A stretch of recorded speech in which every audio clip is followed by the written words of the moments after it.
In the spring of 2011, I was spending a lot of my time walking the edges of the Winooski, Waits, and Lamoille rivers, as well as the Kingsbury and the West Branch tributary waters. I was allowing my intuition to connect my water practice with an eco arts orientation that focused my interdisciplinary integration. A part of that integration was an attempt to connect my shamanic practice with my growing earth art context. I was removing myself from the concept of water as a medium to fully integrate it in the flow of its energetic needs. This led me to understand how important the vortex form was and to recognize the spiral in context to the combination of my earth art and eco art philosophies. I had found the form that most completely identified with what was inherently energetic in the natural world, the spiral. In creating these spiral forms and energizing them, they could act to heal the environment upon which they were created. In this creative context, I consolidated my shamanic and earth art practices with my eco art inclinations.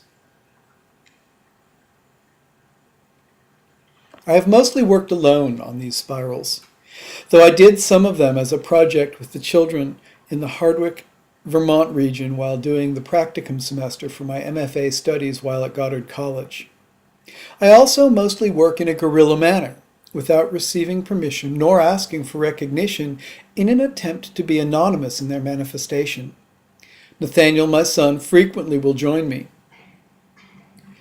But mostly I work when everyone else is away from the sites, early morning or late night, or in the weekends with schoolyards, and mid-morning on rainy days when a playground or park will mostly be deserted.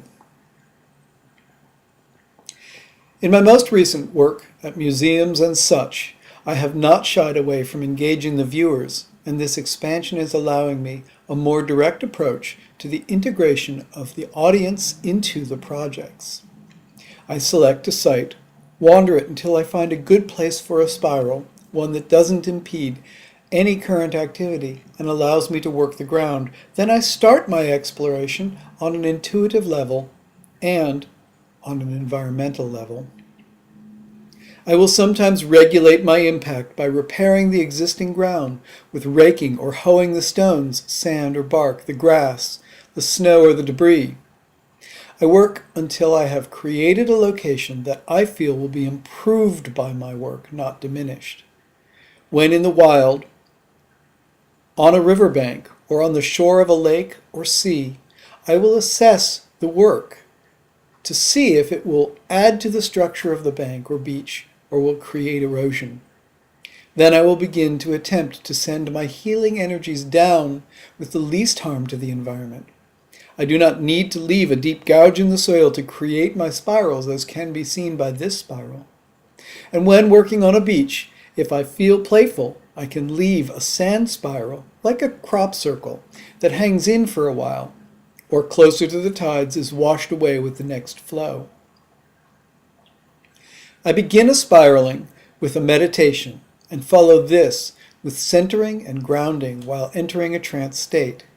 Then I start to move. Generally, I create a very symmetrical spiral, one beginning with the interior point facing in a direction of my choosing. If I was working with the Native Americans, I would face east to begin, but working on an intuitive level, this is not always optimum. Also with the Native custom, I would always spiral clockwise, and this too is inspired by the moment I am working, not some cultural consistency. I will sometimes spiral clockwise, and I will sometimes spiral counterclockwise, and often in a large work involving more than one spiral, both directions. Classically, clockwise is in and counterclockwise is out. In Schauberger's philosophy, this is his understanding of explosion and implosion. Yet, in the natural world, the spiral pattern can flow in both directions. It was once attributed to the Coriolis effect. In the north hemisphere, the spiral turns one direction, in the south, the other. But this has been disproven, or at least found to be inconsistent now. My spiraling has been done in hundreds of locations, often with new forms in many locations together. I often enjoy the ease of public spaces and have only a few private spaces that I've been asked to work in. I will go anywhere, but not everywhere is conducive to this kind of work. Overall, this is my spiral practice, and these are some of the photos that represent the practice for the past couple of seasons.